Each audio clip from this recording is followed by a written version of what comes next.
Greetings, fellow citizens of planet Earth. My name is Phil Gregory, and I'm a professor in physics and astronomy at the University of British Columbia in Vancouver, Canada. For the past 12 years, I've been participating in one of the greatest adventures in astronomy, namely the discovery of thousands of planets orbiting other stars in our Milky Way. Hopefully, in the next few decades, we will find evidence for life on some of these planets. About 2 years ago now, my focus shifted to life here on planet Earth, which, as you know, is facing serious challenges. At that time, I was shocked by an announcement from the United Nations Food and Agricultural Organization that I read in Scientific American. Here it is. Only 60 years of farming left if soil degradation continues. 60 years is no time at all. What will the future be like for our children and grandchildren in 30 years' time? What use is all our technology without food? The primary causes of soil degradation include chemical-intensive farming, plowing or tillage, current livestock management, deforestation, and global warming. To keep up with the global food demand, the United Nations estimates 6 million hectares of new farmland will be needed every year. Instead, 12 million hectares are lost each year through soil degradation. For comparison, the area of England is only 13 million hectares. Compared to what we need, we are going backwards at a rate of 18 million hectares per year, or the equivalent of 1 England and 1 Ireland each year. I decided I could no longer continue life as normal. I needed to investigate the subject to make my own assessment and discover what, if anything, could be done. This led me on a fascinating 2-year journey into current agricultural practices, soil biology, desertification, and animal grazing. I learned about some amazing advances that have been made in just the last 20 to 30 years, and especially in the arena of soil biology and understanding nature's complexity. In this investigation, I have greatly benefited from 4 courses that I completed, which were given by one of the pioneers of this new revolution, Dr. Elaine Ingham. I will say more about Dr. Ingham's work later on. Here is the good news. If we change our agricultural practices in response to the recent revolution in soil biology, we can avoid the looming collapse of agriculture on our planet, and at the same time go a long way to solving global warming. This revolution in our knowledge is a big deal. Understanding it is crucial to our survival.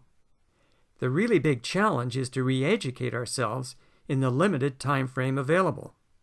So sit back and prepare to be surprised as I guide you through the crucial new insights that have emerged, starting with the invisible universe in the soil. Microbes are the secret behind healthy soil. Each teaspoon of healthy soil contains as many microbes as the population of humans on Earth. In the past 30 years, science has begun to draw back the curtain on this invisible universe. This symphony of nature that occurs in healthy soils is often called the soil food web. This slide shows some of the main players. Most of these microbes can only be seen with a microscope. An understanding of their roles is key to appreciating the new revolution in soil biology.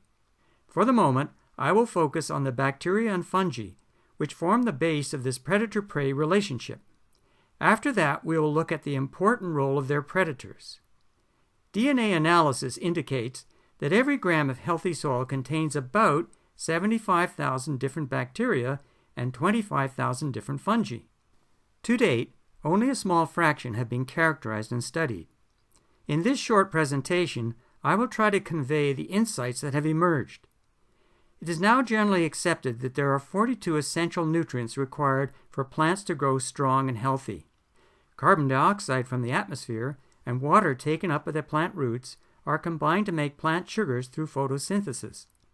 Many of you are also aware that certain bacteria can readily extract nitrogen from the atmosphere and convert it into ammonium and nitrate that plants can utilize. What about the remaining 38 elements? some of which are only required in trace amounts. In part, they come from the microbes recycling dead plant and animal matter. In addition, and this is truly remarkable, the fungi and bacteria give rise to enzymes and organic acids that can extract all the elements that plants require from the rocks, sand, silt, and clay. For a fascinating account of the mining capabilities of fungi, see the two references at the bottom of this slide. The bacteria and fungi store these elements in the right proportions and in high concentrations in their bodies right next to the plant roots. They are concentrated next to the plant roots because, as we will see in a moment, the plants attract and feed them. What role do the predators play? If it were not for their predators, most bacteria and fungi would keep these nutrients locked up in their bodies and not available to the plants, as those are the nutrients they require for life. Their predators, the protozoa, nematodes, and microarthropods, are important because when they eat the bacteria and fungi, they release the excess nutrients in plant-available form in their waste. So now you can see the important role the predators play in making these nutrients available to the plant. All this is going on right next to the plant root. We need a hierarchy of predators to preserve a stable balance of predators and prey. In nature, high biodiversity translates to population stability. A moment ago, I called this a symphony of nature. The conductor of this symphony is the plant itself. To attract the microbes, the plants release through their roots up to 40% of the sugars, carbohydrates, and proteins they produce. These are called root exudates. This is a barter system, where the plants provide the microbes with the carbon compounds in exchange for the other basic elements they require. What do you make when you mix sugar, a carbohydrate like flour, and protein like eggs and milk? That's a recipe for cakes and cookies.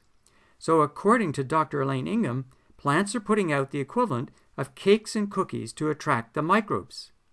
They attract just the right beneficial bacteria and fungi to support their growth, and protect their root system from disease-producing organisms like root-feeding fungi.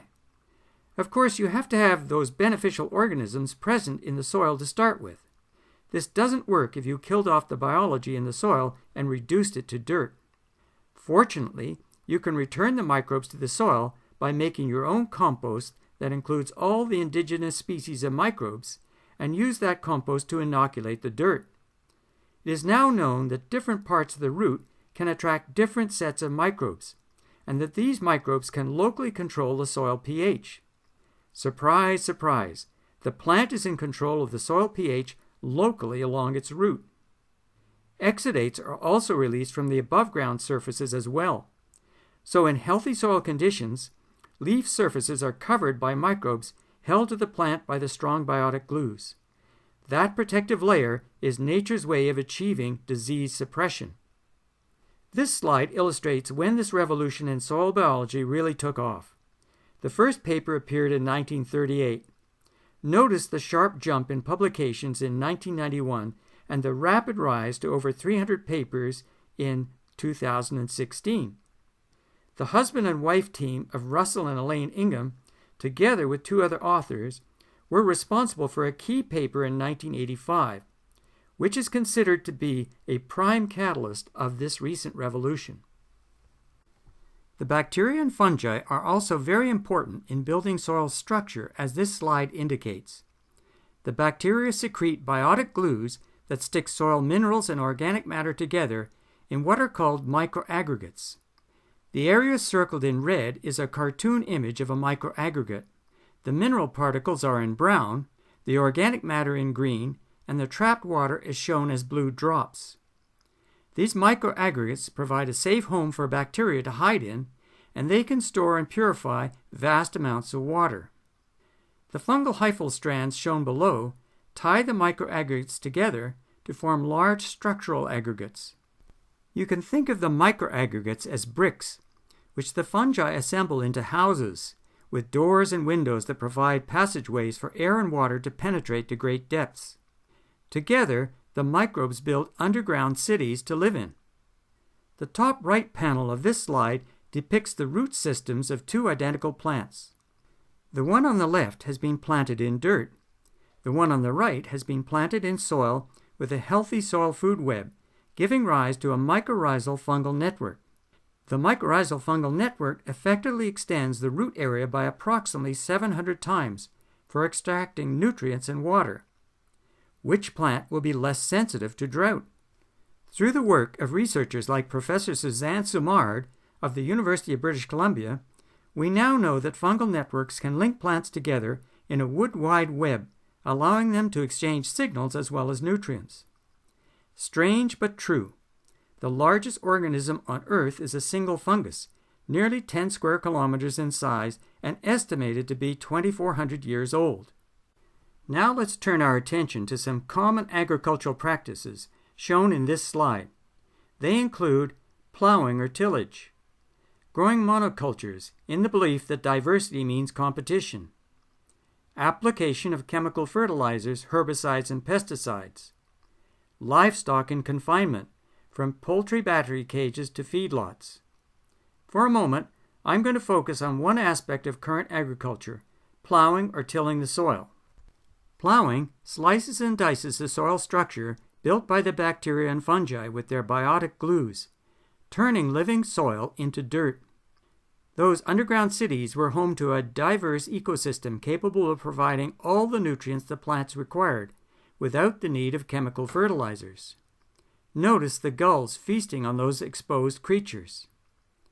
About 20 years ago, it was discovered that plowing releases additional soil carbon into the atmosphere as climate-warming CO2. This slide shows the results of a scientific study in 1998 on the amount of soil carbon that was released into the atmosphere as climate-warming CO2 during a 24-hour period after plowing.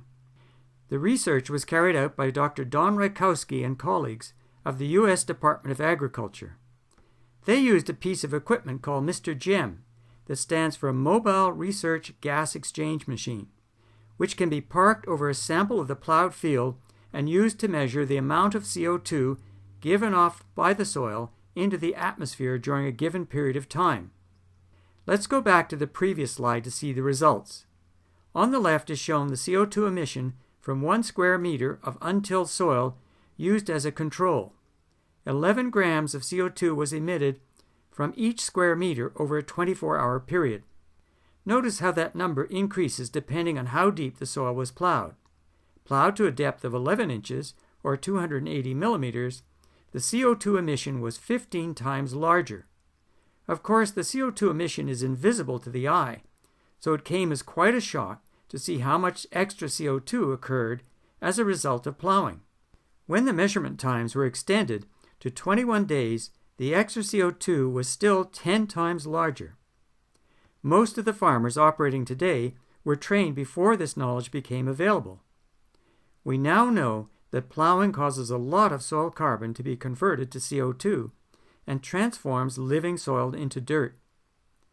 I would now like to show two very short videos by Ray Archuleta of the U.S. Department of Agriculture. The first is the water infiltration test. It shows how healthy soil can infiltrate and capture much more of the rainfall and store it in the soil. This alleviates drought and prevents soil erosion.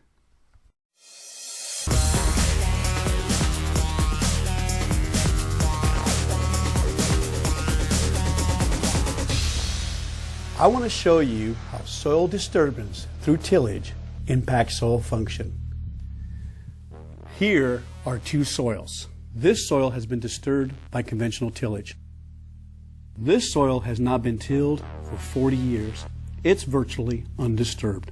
Watch what happens when I simulate rainfall on these two soils.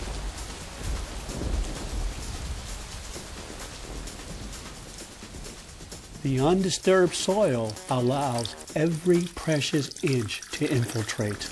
This is good for your production and for the environment. The disturbed soil does not allow the water to infiltrate. Most of the water is going to run off. Place your soil into drought mode and put your nutrients into the nearest lake. When it comes to building healthy, productive soils, remember, do not disturb.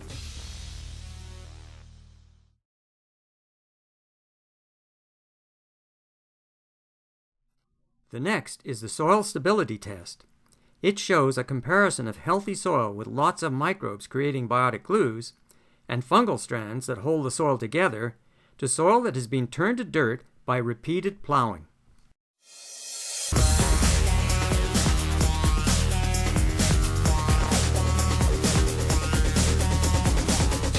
I have a question to ask you. Is your soil healthy, functioning, and stable? One of the best visual diagnostic tools that I know of is the soil stability test. Here are two soils, exactly the same soil type. This soil has been tilled for 30 years.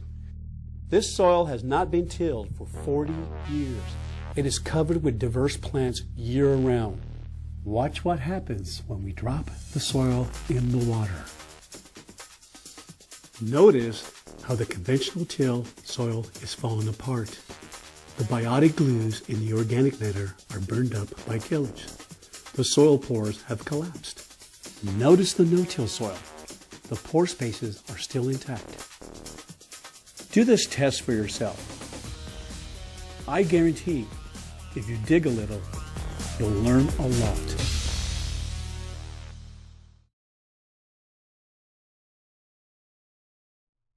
In the 1930s, the North American interior experienced a long period of drought. This picture shows a dust storm approaching Stratford, Texas in 1935. Dust storms like this destroyed the crops, and many died from dust pneumonia. Back in the 1930s, we had no idea how plowing upset the work of soil biology. Here's a picture of a dust storm approaching Phoenix, Arizona in 2011. It looks like we're making the same mistakes today. To stop erosion and save carbon in the soil, we need to retire the plow. Much of current agriculture is about killing weeds, fungi, insects, biodiversity, and even the farmer's profit. There are 1,700 beneficial or indifferent insect species for every one pest species. We need to address the cause of the pest problem rather than addressing the symptoms. In the opinion of entomologist Dr. Jonathan Lundgren, the cause is our current monoculture model of production. According to Alan Savory, we try to keep monoculture production and the factory farming of livestock viable through chemistry, drugs, machinery, genetic engineering, and ultimately cash subsidy. The current agricultural model uses 10 calories of fossil fuel energy to produce 1 calorie of food. The fossil fuel energy is used to plow the fields, make chemical fertilizers, herbicides, and pesticides, harvest the crops, and transport the food often halfway around the world. Since we need to wean ourselves off of fossil fuels, this will necessitate a change in the way we do agriculture. One way to do this is to restore the soil biology and let nature do a lot of the work. Here is an alternative to the current agricultural model: nature's way or biomimicry. Nature doesn't plow or till the soil. Nature favors biodiversity. Natural soil is full of living microbes. Nature has plants covering the ground year-round. Nature's way is sustainable and more profitable for the farmer. We need to move to regenerative agriculture, where we rebuild the soil biology and sequester more carbon at the same time as we grow food. Since most agricultural soils have been degraded, this is not a situation we want to sustain. So we need to move beyond sustainability to regenerative agriculture. Plants attract and feed exudates to the microbes in exchange for about 40 other nutrients. Nature evolved the soil food web for this purpose. This is nature's bartering system. Fertilizers are only required once we've destroyed the soil biology. For a long time we thought the Green Revolution, the use of inorganic fertilizers, had saved us. Now we realize the Green Revolution is only an indicator of how much damage we have done to our soil. Applying nitrogen, phosphorus, and potassium fertilizer has the effect of making plants lazy. Addicted to the inorganic fertilizers, they stop providing the exudates to attract and feed the microbes, which disrupts nature's basic bartering system. Inorganic fertilizers are salts, and so in the long term we end up making matters worse. They tie up soil water, making it less available for plants, and they dehydrate and kill soil microbes through osmotic pressure. Another common belief is that because farmers are exporting their grains or their animals, the nutrients will be depleted, and that is why you need to add fertilizers. According to Dr. Elaine Ingham, if you have a healthy functioning soil food web that includes living plants to provide the exudates, then you will not run out of nutrients until you run out of rocks, sand, silt, or clay. The big problem is that most farmers and gardeners are growing in dirt. They have killed off most of the biology that is capable of extracting the nutrients from every soil on the planet. How did this downward cycle start? It occurred when we started plowing and tilling. How do we rebuild the soil biology? By inoculating the dirt with a thin layer of first-class compost, or by spraying with a compost extract or compost tea made from the compost. It is important to ensure the compost is teeming with a good selection of soil microbes using a soil microscope. We also need to ensure a good cover of plants to provide the root exudates to feed the microbes.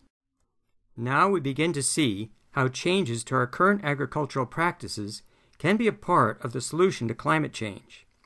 This is nicely illustrated in the next video, narrated by Michael Pollan.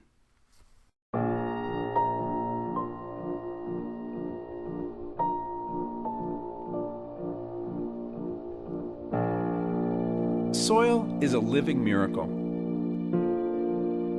In one handful of soil, there are more organisms than there are humans on Earth.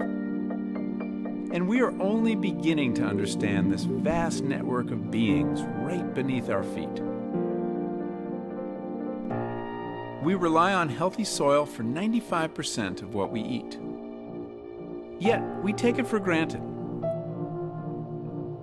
Thousands of years of plowing, deforestation, and erosion have left our soils in dire shape. And we're accelerating the loss of this essential resource. But there's a lot more to the story. When soil is damaged, it releases carbon dioxide into the atmosphere, and this has had serious consequences for the climate. Too much carbon in the atmosphere is causing the Earth to overheat. That excess carbon is also acidifying our oceans, threatening marine life. Meanwhile, there's not enough carbon where it once was, in the soil. In fact, many of the world's cultivated soils have lost more than 50% of their original carbon stocks. But there's actually some good news. We now know how to put carbon back in the soil where it belongs.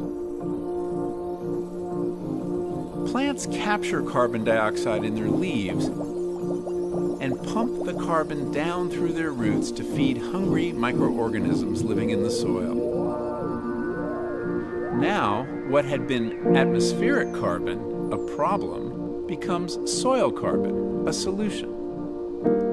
Practices like keeping soil covered with plants, increasing crop diversity, composting, and carefully planned grazing are proven ways to put carbon back into the soil.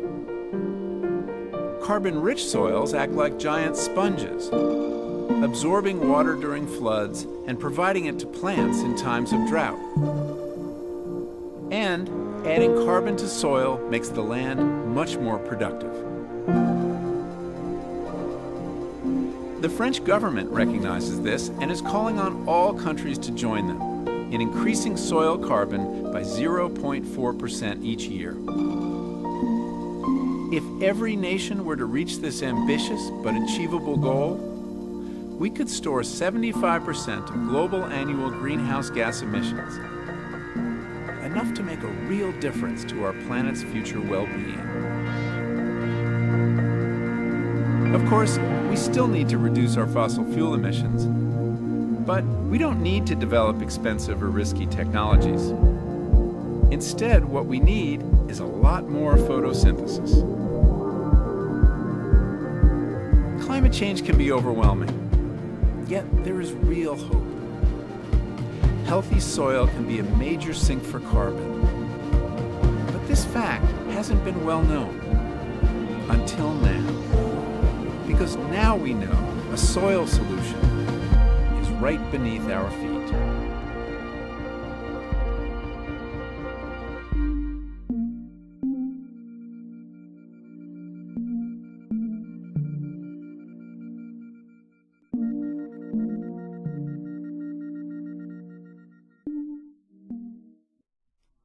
This brings me to the final segment of my presentation, concerning livestock and desertification.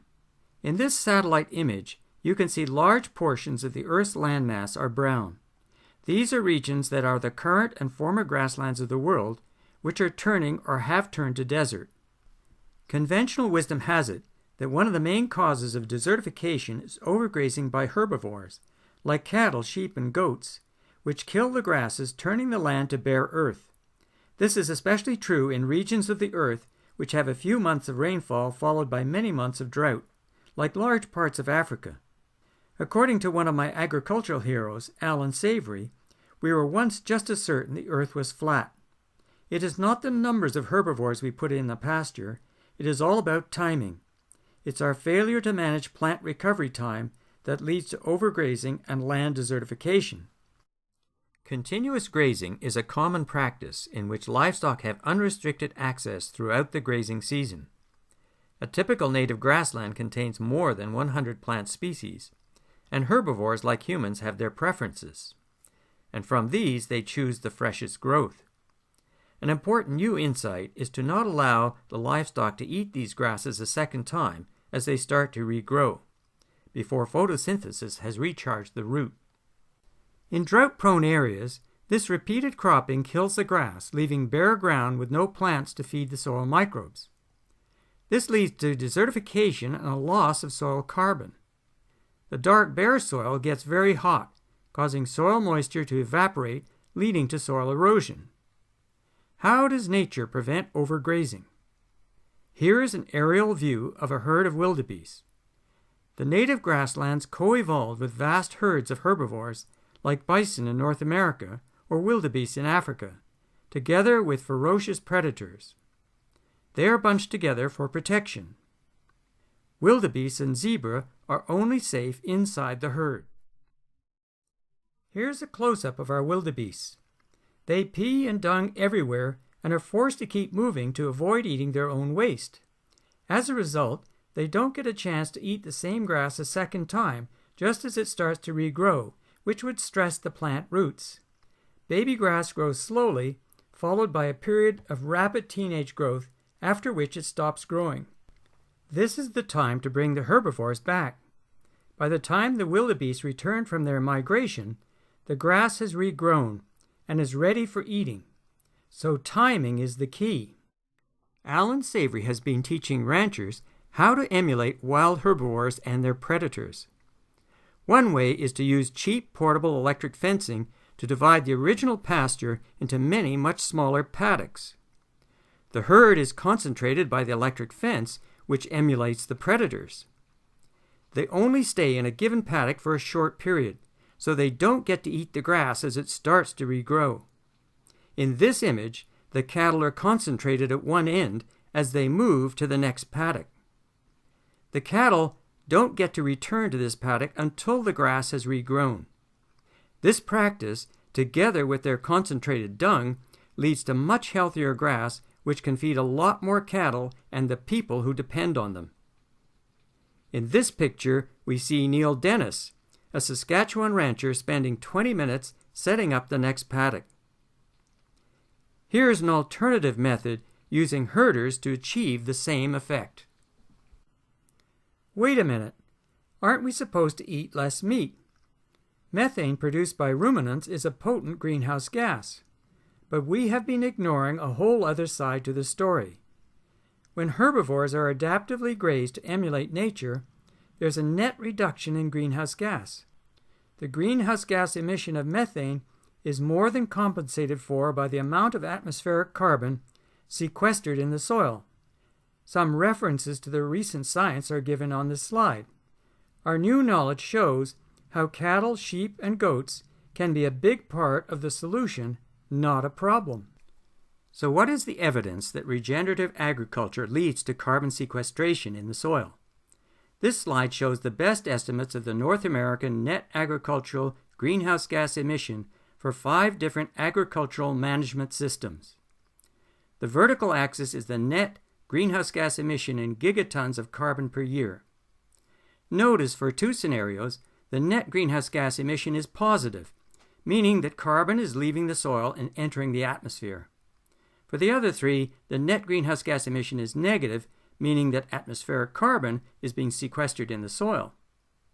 Column 1 shows the greenhouse gas emission rate for current agricultural practices.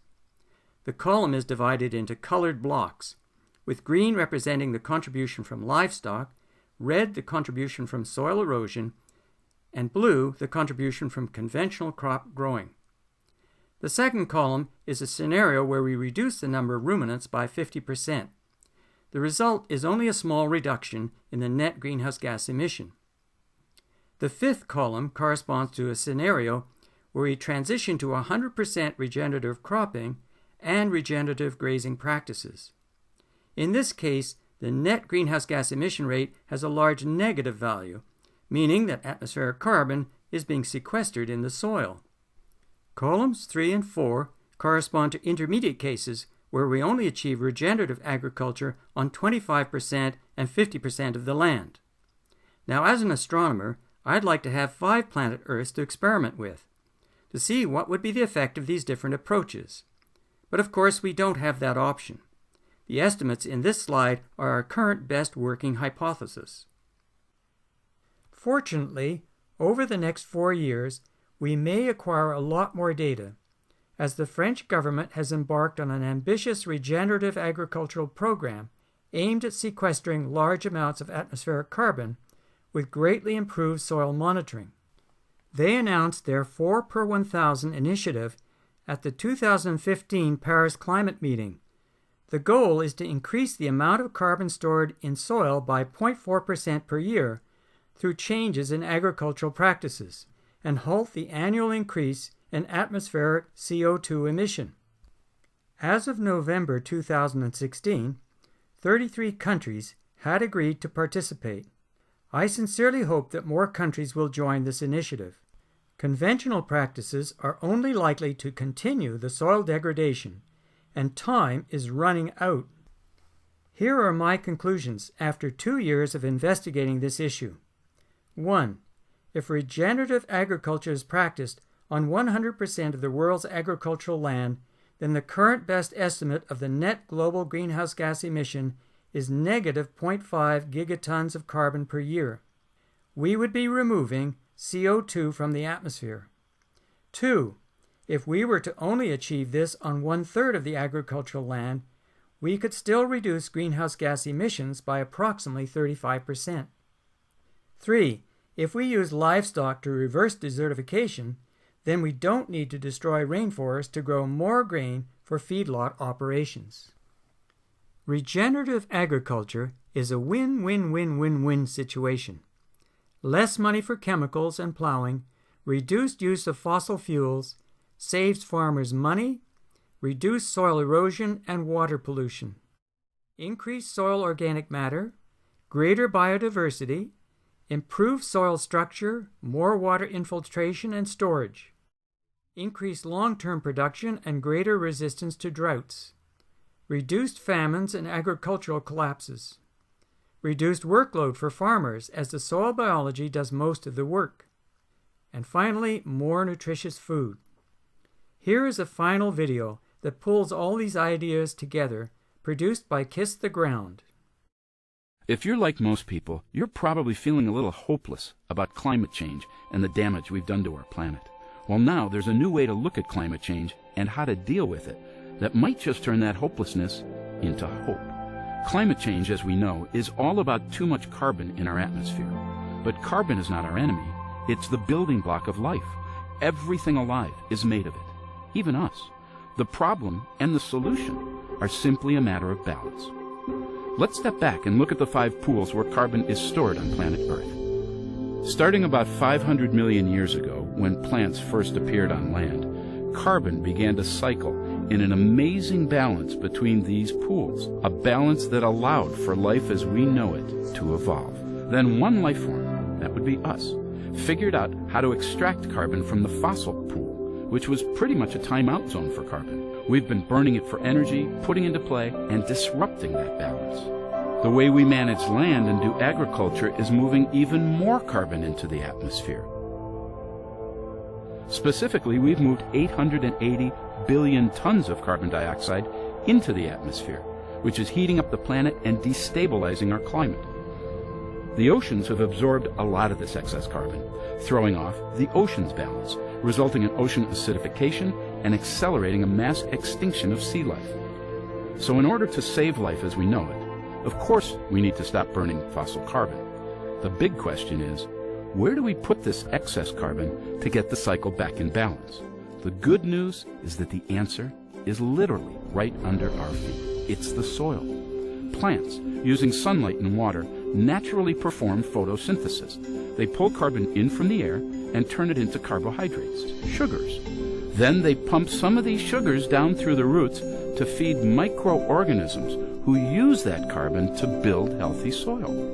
Voila, carbon moved. The plants pump it in, and the soil stores it. Nature's living technology is amazing.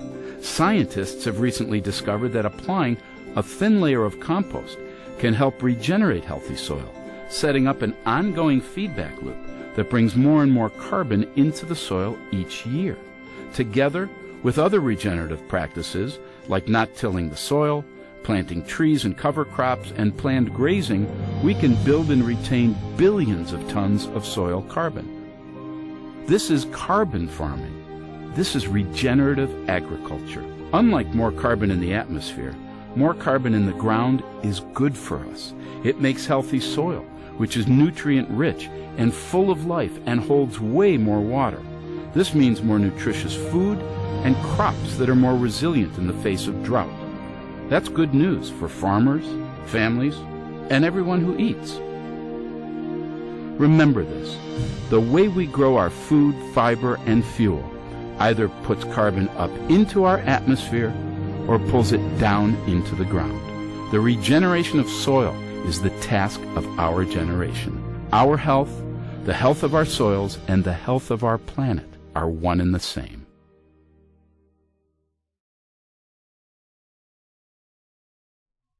From an astronomer's perspective, we are all drifting through space on a small blue lifeboat called Earth. Guided by our new understanding of soil biology and nature's complexity, we urgently need to pull together for our species to survive and prosper. So whether you're a gardener, a farmer, or a landscaper, let's get started in rebuilding the soil biology and put carbon back in the soil. If you would like more details, you can download a list of supplementary reading and video material from this site.